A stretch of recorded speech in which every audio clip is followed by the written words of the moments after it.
What's up, folks? I am your host, Jayme Benningfield. This is Too Many Words, a place for writers and readers, dreamers and word keepers, a friend to help you get through your projects. Welcome to the show.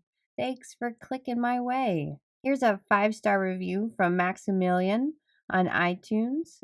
I'm really enjoying this podcast. Literally the most personal, candid, to the point of being juicy, completely engaging conversation I've heard on any podcast or the radio. Wow. Well, thanks, Maximilian. Thank you so much for the encouraging words. I appreciate you taking the time to leave a review. Reviews help so much. They increase visibility and encourage new listeners to give Too Many Words a shot. So thank you. I want to get to some shout outs before getting to my talk with Erica Cameron about the challenges of world building and so much other good stuff.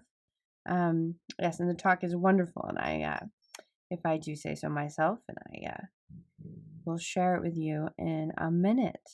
A big thanks to new Patreon supporter Rebecca Clark. Your support is so appreciated, and you are awesome. Thank you so much.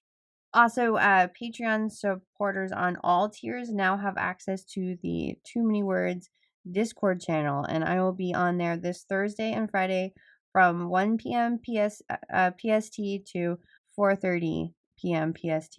That's Thursday and Friday. Thursday, I'll be there talking revisions and character arcs, and Fridays, I will be talking books and stories I can't get enough of. So definitely come join in. Let me know what you think. And I'm really excited about this. Maggie Stiefvater has a Raven Cycle short story available on Amazon for 99 cents. It's called Opal, and it takes place after the events of the Raven King. It's 11,000 words of amazing. Just, the quick-tongued and haunting narrative that you come to expect from Maggie Stiefvater. Everything, it's so good. And Opal is my hero. And I just can't wait for more Raven Cycle stuff. The show is coming. There's a new series. I'm excited. So you should be excited too. And yes, and go read Opal. It's amazing. If you, speaking of short stories, if you love short stories as much as I do, magic and horror, Apex is my favorite place to grab shorts. I'm excitingly waiting. March's paper version, February's was great, and being able to get the paper edition just rocks. And it's new as of January this year. Every month the issue is full of great writing and haunting perspectives. Pick up a copy and let Apex know where you heard about it. So much good stuff. So, to get to our guest, the heart of this week's episode, Erica Cameron is a series master. We talk about her recent release, Sea of Strangers, which follows the Isle of Exiles. Rich YA fantasy with so much complex world building, which is probably why we spend a lot of time talking about world building. So without any more rambling, let's get to my talk with Erica Cameron.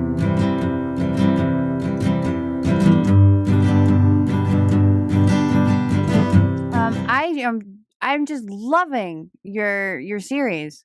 I just finished Sea of Strangers recently, and there's so much world building that you did. Yeah. There's so much that you're building, and yeah, I'm kind of like, what? Yeah, and so much that didn't actually even end up in the books. I've got probably about 600 pages of notes on my computer just on that series. I bet. I'm working on a high fantasy series myself, and there's so much more available than the reader will ever see. Well, were you finding that you would make something up and then say it out loud a few times to see if it actually worked? Because oh yeah, I did that every time. Have to. Yeah. If I can't say it, I can't expect anybody else to. That doesn't mean that I can remember every time the way that I decided I pronounced it. However, when I'm making up the words, I do say it as a few times to make sure that I can Totally. I learned that the hard way because I was like, this looks good. And then you're like, but no, how do I say those two letters together? Exactly. Yeah, because I was like, these letters look awesome together. This looks fierce. And I'm like, what? But how do you say it?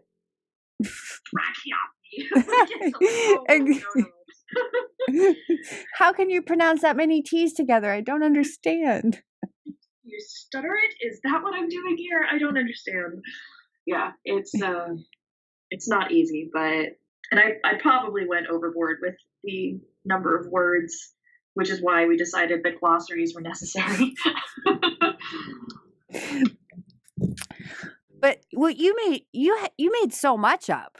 I mean, was that challenging? I did. Like I said, I probably went overboard. Was it challenging to like manage it at all? Like, were you finding that you? Yeah. Luckily, I was able to go from book one, like writing book one and editing it immediately into writing book two and editing it, and then writing book three. So it's like I was able to, like, everything was moving so fast that there wasn't a ton of time to forget things. However, there were also three completely different drafts of book two. So now that the book is out, I actually sometimes have a hard time remembering which events actually are canon because there are so many different versions of how things played out and they're all in my head. So that causes a couple of problems every once in a while, especially as I was writing book three. But no, it came. That's why I go back and I search through the final PDF, like the layout file, to make sure that I remember things right when I need to like reference back to how I described something or how they got somewhere or what happened in a certain event. But yeah, that's why I keep notes on everything. Well, high fantasy I found is just extra challenging with that because it's like you have the story and the story beats and the character arcs and all that you have to manage. But then you have this world that you also have to manage and it needs to be bigger. You need to discover more of it than you show the reader, like we were just talking about, just so you can find your place in it to just, to be like, okay, and now here's our story. It's really intense. It is incredibly intense and something that it really takes time to develop, like not just for a single book, but as an author to actually build a world that makes sense that people will believe could exist somewhere in the multiple dimensions of our universe. It's not easy because it's not just looking at characters and being like, okay, well, I really want this magic system, but you have to look at, if I have this landscape, what is their food going to be like? Do they have enough of it? Can they actually feed themselves? And if not, what kind of problems does that cause socially? What kind of divisions? Are there people who are starving? How do they divide that? How is the work divided? What are they doing during the day? Like, there's all of these questions that I think a lot of new fantasy authors and new science fiction authors, because the same rules apply there, don't remember to think about. And that's usually where the world building flaws show up, is that you don't remember how interconnected everything is, down to like, what do they do with the waste from their bodily functions? Do they have bathrooms? Where do those fit into their houses? Do they have plumbing? It's like, is it a latrine situation? Like, there's all of these questions that a lot of times new authors don't take into consideration, and that can cause huge holes just in the world. It makes it a little unbelievable. Definitely. Also, I found inside my head, like I was getting to a point where I kept hitting the same wall, like over and over again. And it was because I didn't have enough inside my head to be able to put myself there, to be able to put the reader there. And then once I was able to just get lost in the world, then I could come back and be like, okay, here's the scene. Yeah, no, that makes absolute sense. I do that a lot. Sometimes I'll start writing a story, get a feel for the characters, and like get a general idea of like, okay, well, I want the world to be really cold, or in the case of Shiara, burningly hot and dangerous, and get a sense of what I want it to feel like, and then go in and build the intricacies. It's really hard for me to build from literally nothing. I have to have some sort of groundwork to start with, and usually that's a few chapters of the book. Not always, but usually. I was like describing inside my head as it's like you're inside an onion, and you have to climb out of it. I like that analogy. Because yeah, it's layers, but I never felt like I was finding the layers in like a way that made sense. It's like I had to find this like emotion to attach to, or this like one thing, and then I would build, from that. And it felt backwards, but it worked. Yeah, I mean, it's kind of like, watching a tree grow over the course of years. It's like you start with the trunk and then the branches start building out. But, a branch towards the top sometimes builds before that lower branch that, kind of strikes out on the side. And they don't necessarily grow in an order you'd expect. They just appear one after the other, but they're all connected to that center piece. So as long as you start with that trunk, which is usually the core concept and what the story is supposed to really be about, then everything else will connect back to it. Totally. Well, for you, was it a character that came to you first, or was it this world or an aspect of the world? So there's a couple different versions of this story. I can go back to when I was in college and I developed an entire world, like an entire global map of this world. And I mean, it's massive, ridiculously massive. No one should start with a world this big, but I did. And so, like, I didn't know I had no concept of what the story was going to be. I just wanted to make a fantasy world map, so I did. And I started plotting a book based on this one island that I'd drawn kind of scattered with debris, like so many rocks that it would be really hard to sail in and out of that particular place. And I was like, well, what happened? Why are they there? And so I started building this fantasy world. I didn't really know what I was doing. And it was, like I said, I was the newbie fantasy author. I didn't really know how to world build. I had concepts that this should happen and this should happen, but I didn't really know how to tie it all together. I was in my early 20s.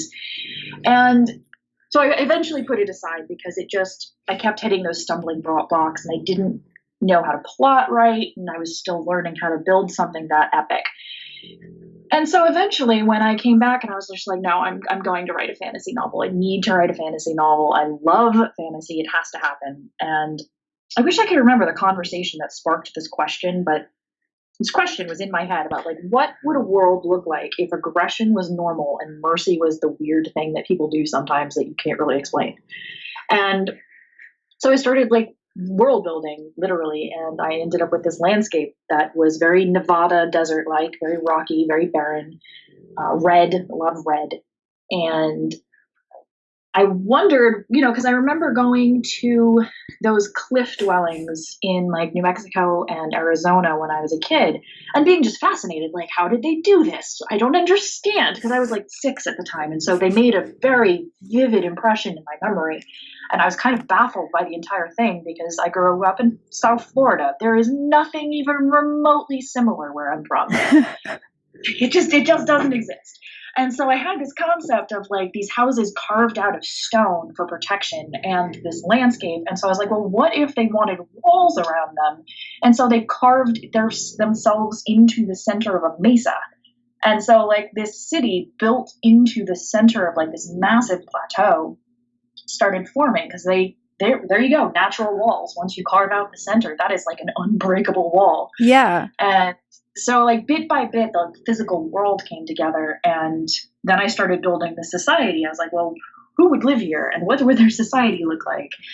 And eventually, once I started building, like, well, how would they test, like, what was their passage into adulthood? And which is how I came up with what was eventually called the Herenchi. But the first draft, that was way more the focus of the book. Like, you spent way more time on that trial. And, Kaya and Yori were originally twins, and there was a lot of difference in the first draft. But that gave me this central conflict. And then when I sold the proposal to Kate Browning at Entangled, she gave me all of these ideas. Well, okay, she's like, well, what if we change this? And what if you brought this? And what if these people were this? And we started poking around with it. And it honestly confuses me as to why she bought it, because it's like nothing like the original draft I sold her. But it's so much better. It is worlds better. And she made me question a lot of the world building that I'd done, dig deeper into a lot of things. And I am just so immensely happy with how, especially Island of Exiles turned out. Like, that book is, it's hard to pick one favorite, but there's something special about that book. And Sea of Strangers, I'm still a little mad at, just because I had to rewrite it so many times, but I love that one too. That's like my difficult child right now. No, yeah, rewriting.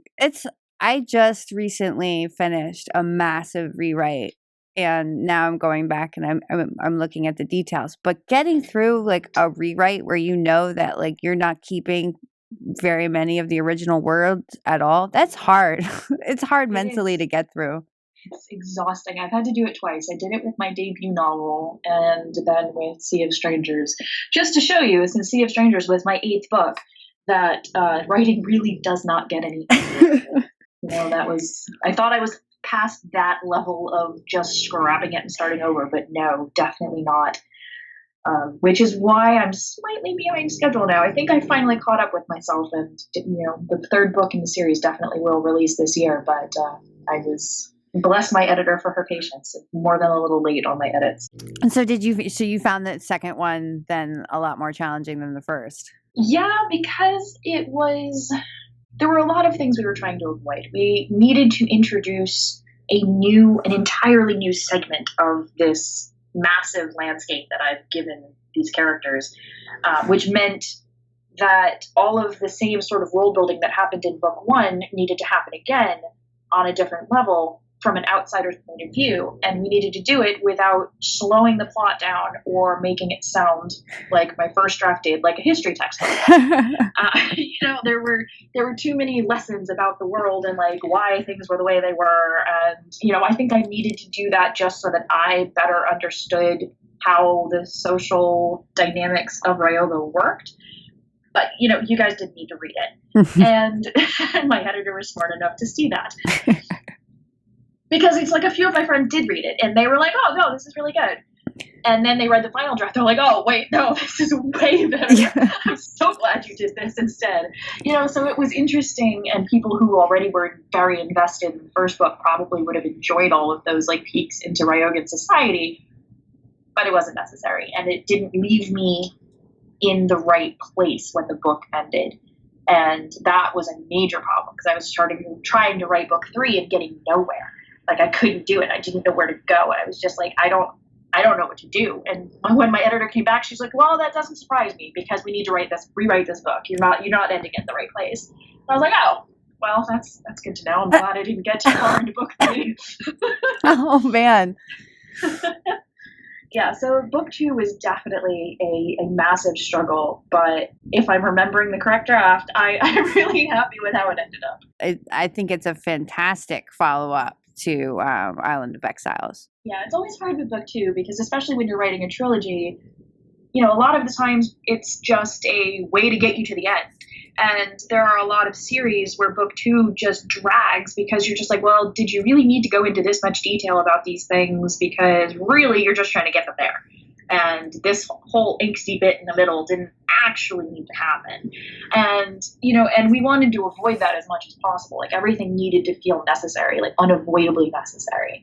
So, which is one of the problems and why I kept having to go back and rewrite it. I mean, it's challenging because, you're following your characters, but as you're following your characters, you're inside of this world, and you're inside of this world that's different from our own, and you're having to give pieces as naturally as if you're moving a person in through a house that we're all familiar with. And it's like, I was finding that I was trying to be too clever, that I was so subtle. And my editor was like, "Okay, I can kind of tell that you know what this looks like in your head, but none of this is coming onto paper." I don't understand. Give me more. Yeah, it is. It's really hard. The benefit in the second book is that all of my main characters that everybody's familiar with are as much of an outsider in this new place that they've landed in as the reader is. And so you're discovering Ryoga with them. And so, Kaya asking somebody to explain what is this thing over here makes sense. And so I could use that a lot of times to teach the reader as well as my characters. And that helped a lot because it eliminated a lot of the need for those info dumpy paragraphs, which are really hard to do in first person anyway. Third person, it works. You get away with these paragraph long descriptions of setting and the way the house is laid out, or a costume someone's wearing, or whatever you need to do. You can work it in and get away with it. There's some fantasy novels I love that just have pages of it. And it's really hard to do. Like, why is Kaya spending so much time thinking about this girl's clothes? I don't understand. It doesn't fit the same way. And so you can't do that. And so that's where the dialogue comes in and the new characters come in and all of the explanations and the conversations about, well, what are we going to do in this place that we don't know?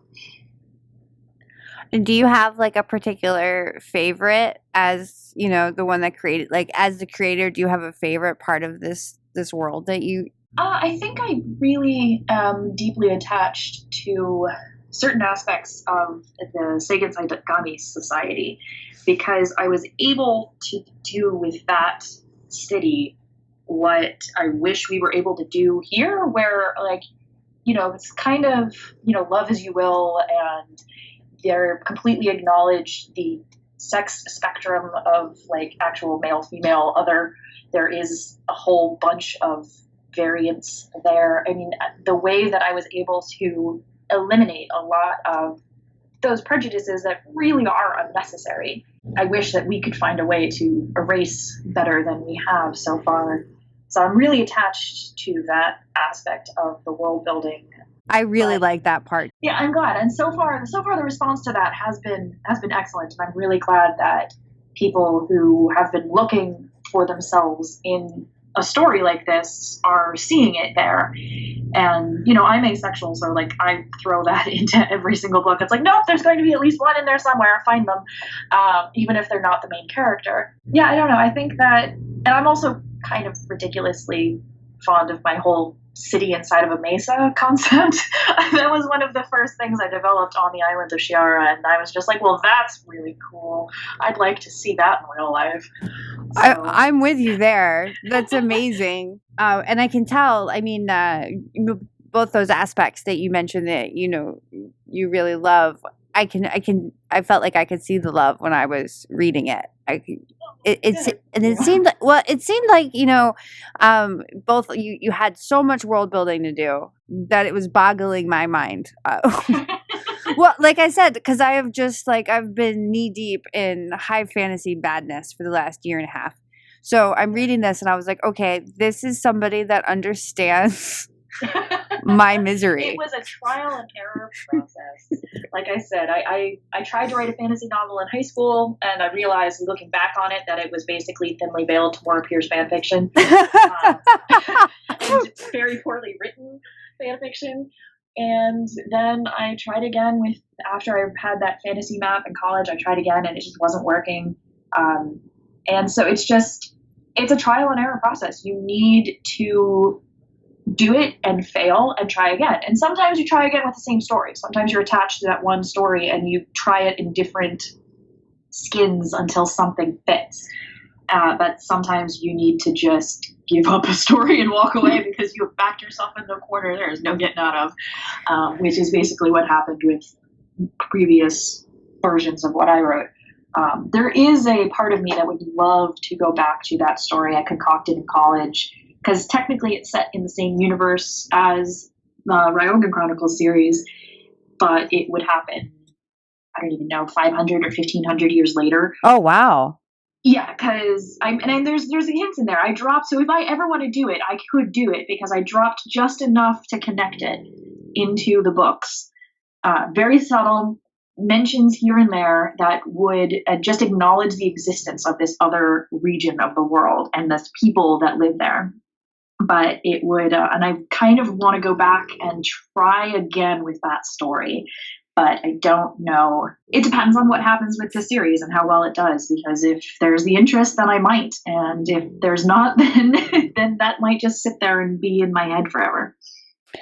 Well, so it's so tough to know like when something's ready and when to listen to it. Because I have ideas that won't stop bugging me, and then they stop bugging me, and then they come back. And it's like, so for you, do you have like do you know when it's time to sit down and write something, or when you know that you can make a book out of it? I think it's hard when you're trying both to be creative and like follow inspiration. And it's like, oh, this is what I want to work on right now. And you've also got, editors and publishers and agents being like, well, this is what's selling, and I don't think I can sell that right now, but we could maybe try something like this. So there's the business side of it, which I'll be completely honest is the part I am the worst at. Marketing is not my forte. I don't know how to do it, and I'm still trying to figure that out. But, at this point, I'm working 2 full-time jobs just to get the writing and the editing deadlines in while still paying my bills. So it's marketing falls by the wayside just because I can either write or I can figure out marketing, and I'd rather write. Well, it's building a writing career and having a life in reality beside that. It's really challenging. It really is. I mean, like, I guess that's putting it simply, but it is really challenging. And I know, like, I feel bad because, like, my head is, it's in stories and thinking about how to sell those stories. And I feel like sometimes I'm just totally distracted. I'm that, Oh yeah, I'm not in reality. I'm not in the conversation. I don't know what's going on around me. But I did just figure out this idea for a story, and now it's all coming together. And guess what, guys? I'm writing another book. Yeah, and it's so frustrating because when you talk to most of the people in your day-to-day life are probably not going to be involved in publishing. And so trying to explain anything involving the industry to most people is like you're suddenly talking in Sanskrit. They were looking at you like, what do you mean you don't know how well your book is doing? Like, what do you mean you only get paid once a year? Like they just don't understand anything. And like, it's just so alien from most other career paths. And trying to explain that to them and being like, well, I can't do that because I need to go home and edit. But you're just sitting at your computer. Yes, I am. Yeah. Well, and also too, like for me, like it takes me like a whole, like I need to really not have anything scheduled directly after a writing session because I need my head clear, because I need to like give myself the room to get into that space, whether that's, to create or even to edit or to think about, I have to do things so I can think about what I need to do. It's definitely it makes me feel removed from real world. Oh yeah, like I have been lucky enough that because I work at Barnes and Noble right now, and I've been lucky enough that my bosses have given me pretty much only morning shifts, so I'm able to work in the morning, go home sometime mid-afternoon, eat something, and then go to Starbucks and either write or edit until they kick me out. And that's my day. Like it's like a 16-hour day pretty much every day because that's what it takes. Mm-hmm. Yep. Well, and it's also like, I don't know, just especially when you don't know people that well or you're in a mingling situation. For me, like explain like, oh, what do you do? Oh, I'm a writer and a podcaster. It's like I might as well say that, I'm a unicorn that grants wishes. Yeah, basically. Yeah, that look. I know that look very well. So, well, what do you write? Would I have heard of anything? Yeah. Well, do you read young adult? Let's start there. Yeah. Yeah. Do you like book podcasts about books and writing? You listen to a lot of those, then you might have discovered me. Might have run across me. So, you are working on the third one in the trilogy then, or did you just finish it? I turned in first round edits. Okay. And I'm waiting on the second round now. And I don't know, like any second. They might appear tonight. They might appear next week. I'm literally on tenterhooks. But so the edits you're waiting is for that book. Yes, that's it for that. Uh-huh. Oh man. And it will release sometime this year. We've gotten through the first major round, and it seems as though, from hints I've gotten from other people, it seems as though my editor is going to let me keep most of my ridiculous word count, and that I won't have to slice half of the book out, because right now it's hovering around 143,000 words. Whoa. Yeah, a little bit massive. The first draft I turned in was 115. Edits got a bit insane. Wow. So from hints I've gotten, it seems as though I'm going to keep them, but I don't know. We'll see how that goes. There might be some slicing needed, but then I'm also working on the first draft of the next series that I'm contracted for with Entangled, which is true sci-fi. So that is going to be fun, because spaceships and stowaways and intergalactic war and all sorts of fun things. I didn't realize that you got another series with Entangled. Congratulations. Thank you. Yeah, it was a strange thing, because I saw something my editor posted. She's like, I would really like sci-fi Friday Night Lights, and I was just like, well, I would do that for you if I knew anything about football. And it started this conversation that now has nothing to do with Friday Night Lights and everything to do with something that is basically like Battlestar Galactica meets The Expanse meets Star Trek. Oh, sign me up. I'm loving the whole concept, and it's a really interesting writing development thing, because this is the first time I've actually laid out a book on note cards, because there's 2 POVs in third person, plus all of these extra little things that I want to throw in, but I need to make sure that the information falls in the right place. And so I couldn't visualize it in my head, so I needed to lay it out on the floor.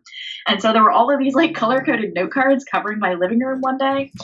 And it'll be really interesting, because it's like I'm digging into that and making sure that everything that I had already written matches the way that I just plotted everything now. And so everything's kind of in flux with that one, but I'm really, really excited about that. I went as far as commissioning an artist to do a full ship layout for me, like multiple decks and detailed wow. maps, and I kind of adore it. That's awesome. So my need as a writer to have an actual physical representation of the world that I'm in, because I just don't. People talk about like, oh, I see it as a movie in my head. I'm like, that sounds really cool. I wish I could do that. That's not how it works for me. I don't see anything that way. I'm not a visual thinker like that. I have a hard time holding images in my head, which is maybe part of the reason why math problems are always such a problem for me. Oh, I don't math. So it's so this book has been really, like, I just love the concept of it. I'm really excited to work with Kate at Entangled again. She's a very collaborative editor, which I adore. I love that. I can always go to her with questions, and she is incredibly involved in the whole plotting process when I need it, and that helps so much, because she always asks the right questions. So isn't that the best? Helpful. Having it's somebody fantastic. that knows. It's indispensable. Like I told her, I was like, I will follow you wherever you go. I hope you know that. You've earned like an author stalker.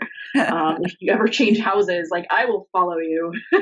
No, well, being able to like shake your brain loose, it is such a gift. Yeah. Whether it's like you can find songs to do it, that walking, going for a walk, talking to the right editor, to the right person that can, ask the questions that shakes, you want to almost feel that like, get that question that makes you feel like you get punched in the stomach because you don't know the answer, so you can figure out the answer. Yeah, she's really good at that, and we've developed a really awesome relationship. She's, a very good friend and just generally amazing. So I'm incredibly lucky, especially considering that the only reason we're working together is because I happened to sit next to her at lunch one day at RT. Really? Yes, really. That is how we met. And I showed her my map I made in college because we were having a conversation about, I don't even know what, but it came up in conversation. And I pulled it up on my phone. I was like, no, look, I did this. And she was just like, what? And so we started talking about the fantasy book that I was shopping around on Proposal at the time, and she wanted to see it. And like a couple months later, we had a contract for the trilogy. That's awesome. It is bizarre. My career has been bizarre in that way. Luck and happenstance have, been the key to a lot of my series sales. It's interesting how things work out. It is. And as a writer, I can't help but like think about that. So like things will happen and I'll be like, that's interesting. So like me and my family, we have decided to move to Arizona and we live in Seattle right now. And we have that's going to be a switch. yes. But so we have a cactus that I bought I don't know, like 5 months ago. So I picked it up and I said to my husband, it was just like, if this was a story, this cactus would be foreshadowing for the move. It would be. That cactus in the windowsill secretly is your pining for a hot desert climate. Yes. I can't take being damp anymore, so I am subliminally buying cactuses. Oh, that's hilarious. So, and you have another series that is not high fantasy that you're working on right now, right?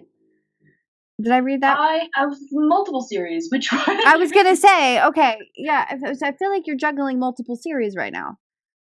Yeah, I have been for the last several years.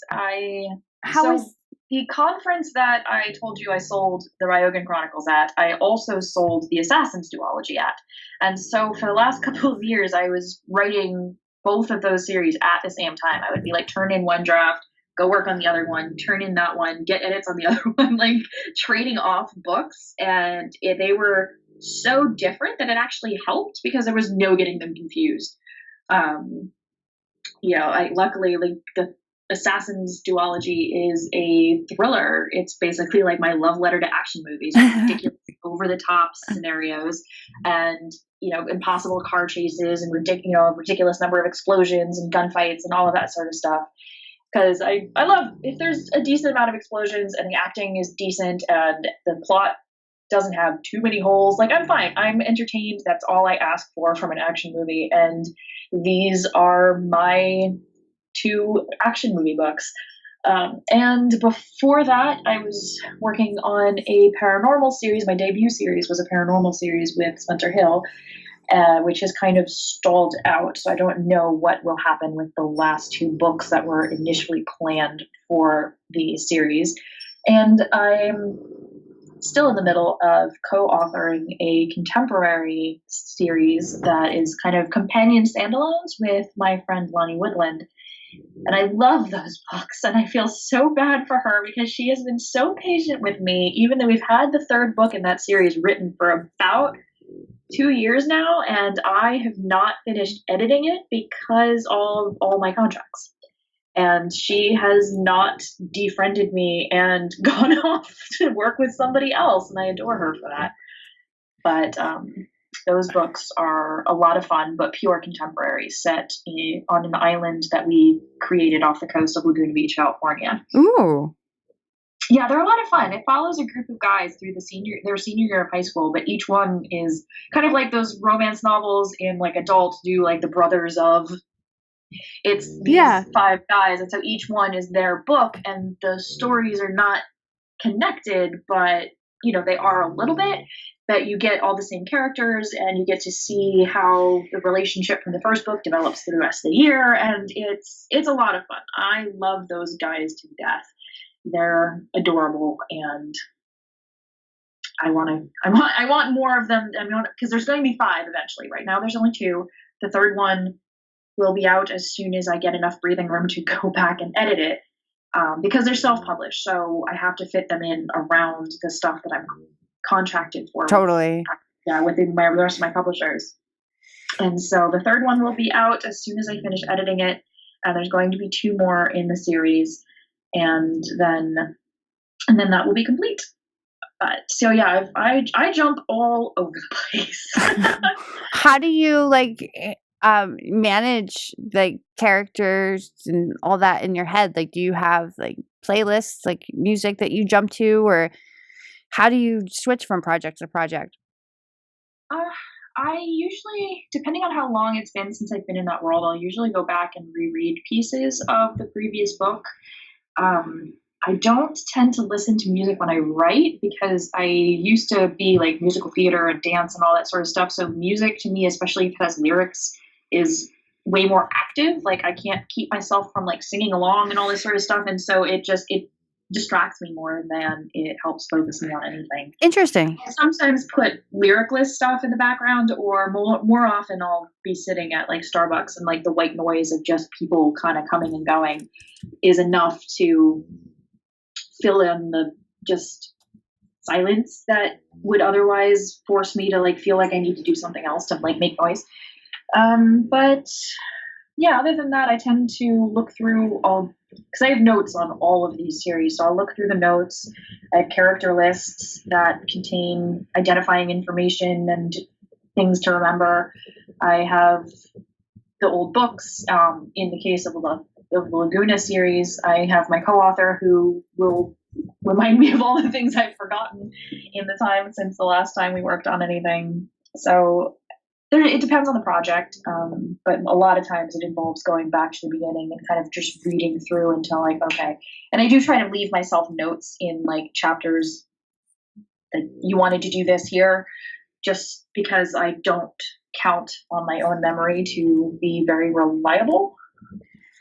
I've learned that about myself as well. I have to take so many notes. It seems overkill just so that I can find my way back to what I did. I would rather have too many notes and not use half of them than wish I had written something down because I can't remember what I wanted to say. No, totally. Well, and I think it goes back to the climbing out of the onion thing.